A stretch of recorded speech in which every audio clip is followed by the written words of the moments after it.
नमस्कार दोस्तों, स्वागत है आपका हमारे चैनल कंपेयरिंग वर्ड्स में। तो गाइस, आज हम इस वीडियो में एक ऐसी फिल्म के बारे में बात करने वाले हैं जो कि इस फिल्म की टिकट के लिए लोग जो कि है रात भर सड़कों पर सो जाते थे, ताकि सुबह उठते ही जब टिकट की खिड़की खुले तो हमारा नंबर इस मूवी के लिए जो कि ये टिकट हमें मिल जाए। है ना शॉकिंग करने वाली बात कि इस मूवी के लिए लोग किस तरह से दीवाने थे कि एक टिकट के लिए रात भर लोग इंतजार करते थे और सड़कों पर ही सो जाते थे।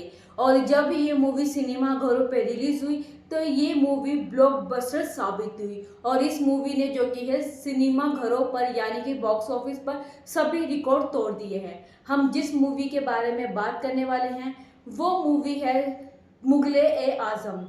हम बात कर रहे हैं फिल्म मुगले आजम की टिकट के बारे में। आज के हम इस वीडियो में बात करने वाले हैं कि 65 साल पहले आई थी एक ऐसी फिल्म यानी कि मुगले आजम, जिसकी टिकट के लिए रात में ही सड़कों पर सो जाते थे लोग और लगती थी 5 किलोमीटर लंबी लाइन। आइए जानते हैं इस पूरे ही किस्से के बारे में। तो गाइस, इस पूरे ही किस्सा जानने के लिए वीडियो के अंत बनी रहेगा। तो चलिए वीडियो को शुरू करते हैं। उस टाइम इस फिल्म की सोमवार को एडवांस बुकिंग के लिए लोग शनिवार को ही पहले से लाइन में लग जाते थे।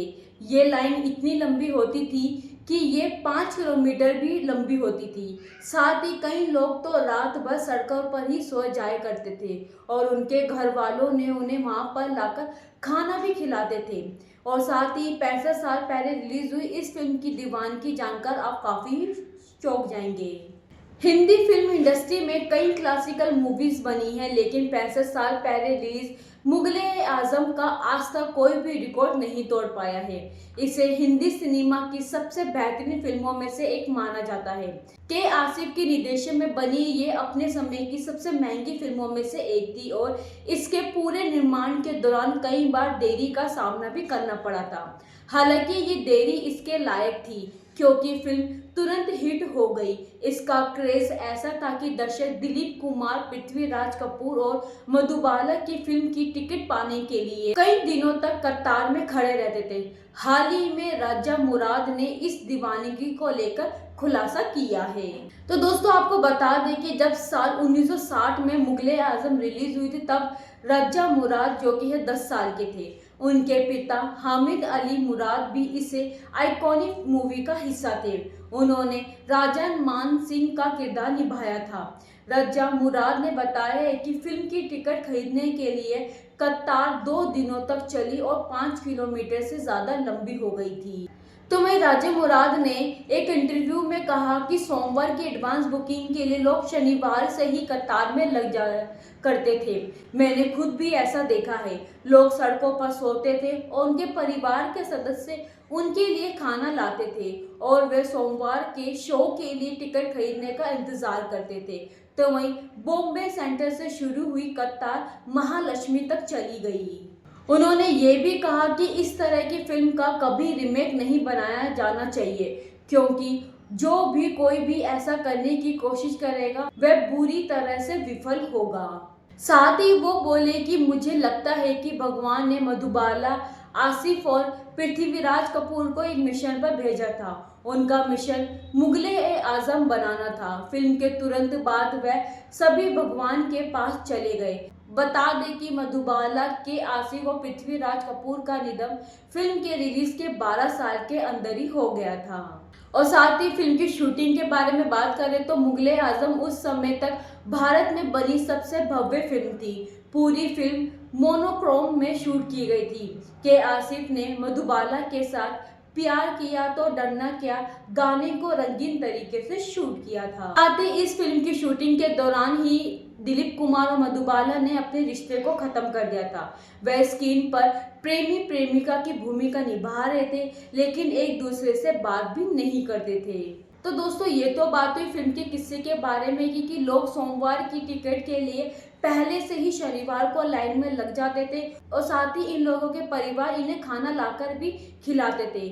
जिस तरह से हमने जाना कि इस फिल्म की दीवानगी के बारे में कि लोग शनिवार को ही इस फिल्म की टिकट के लिए लग जाते थे और साथ ही इस फिल्म की टिकट की जो लाइन थी वो 5 किलोमीटर लंबी थी। तो इसी तरह से हम दीवानगी का पता भी लगा सकते हैं कि इस मूवी का क्रेज उस टाइम कितना बड़ा था। तो दोस्तों ये तो बात हुई फिल्म के किस्से के बारे में। अब बात करते हैं फिल्म के बारे में कि मुगले आजम का विकास 1944 में शुरू हुआ, जब आसिफ ने नाटककार इम्तियाज अली ताज द्वारा 1922 में लिखे गए अनारकली नामक नाटक को पढ़ा, जो सम्राट अकबर के शासनकाल में स्थापित है। उत्पादन में देरी और विविधि अनिश्चितता से ग्रस्त था। साथ ही 1950 के दशक की शुरुआत में इसके प्रमुख फोटोग्राफी शुरू होने से पहले परियोजना के लिए एक फाइन सेंसर खो दिया था और इसका कलाकारों का पूरा परिवर्तन भी हुआ। मुगले आजम के निर्माण में किसी भी पिछली भारतीय मोशन पिक्चर की तुलना में अधिक लागत आई। मुगले आजम उस समय तक किसी भी भारतीय फिल्म की तुलना में सबसे बड़ी रिलीज थी। अक्सर दर्शक पूरे दिन की टिकट के लिए कतार में खड़े रहते थे। 5 अगस्त 1960 को रिलीज हुई इसने भारत में बॉक्स ऑफिस के रिकॉर्ड तोड़ दिए और सबसे ज्यादा कमाई करने वाली भारतीय फिल्म भी बन गई। ये उपलब्धि इसने 15 साल तक बरकरार रखी और फिल्म को दिए गए पुरस्कारों में एक राष्ट्रीय फिल्म पुरस्कार और 8वें फिल्मफेयर पुरस्कार और 3 फिल्मफेयर पुरस्कार भी शामिल है। मुगले आजम डिजिटल रूप से रंगीन होने वाली पहली black and white Hindi film थी और किसी भी भाषा में सिनेमा घरों में दोबारा रिलीज होने वाली पहली फिल्म थी। 12 नवंबर 2004 को रिलीज किया गया रंगीन संस्करण भी व्यवसाय रूप से सफल रहा। इस फिल्म को अपनी शैली के लिए एक मील का पत्थर माना जाता है। इसकी भव्यता और विस्तार पर ध्यान देने के लिए आलोचकों से प्रशंसा भी प्राप्त हुई और इसके कलाकारों के प्रदर्शन मधुबाला, जिन्होंने सर्वश्रेष्ठ अभिनेत्री के लिए फिल्मफेयर पुरस्कार के लिए नामांकित अर्जित किया। फिल्म विद्वानों ने स्थायी विश्व के इसके चित्रण का भी स्वागत किया है, लेकिन इसकी ऐतिहासिक सटीकता पर सवाल उठाया है और उस समय सबसे ज्यादा महंगी भी भारतीय फिल्म थी। बात करें इसके बॉक्स ऑफिस कलेक्शन के बारे में तो फिल्म की बुकिंग खुलने से एक दिन पहले टिकट खरीदने के लिए मराठा मंदिर के बाद 1 लाख लोगों की भीड़ जमा हुई थी। उस समय किसी हिंदी फिल्म के लिए सबसे महंगी टिकट थी। फिल्म के बारे में पाठ, तस्वीरें और सामान्य ज्ञान वाले डॉग थे और अब उन्हें कलेक्टर की वस्तुएं माना जाता है।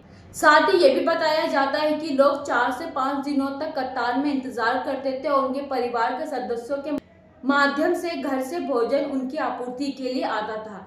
साथ ही इसके बाद मराठा मंदिर ने 3 सप्ताह के लिए बुकिंग बंद कर दी थी। मुगले आजम 5 अगस्त 1960 को देश भर के 150 सिनेमा घरों में रिलीज हुई, जिसने हिंदी फिल्म की सबसे बड़ी रिलीज का भी रिकॉर्ड बनाया।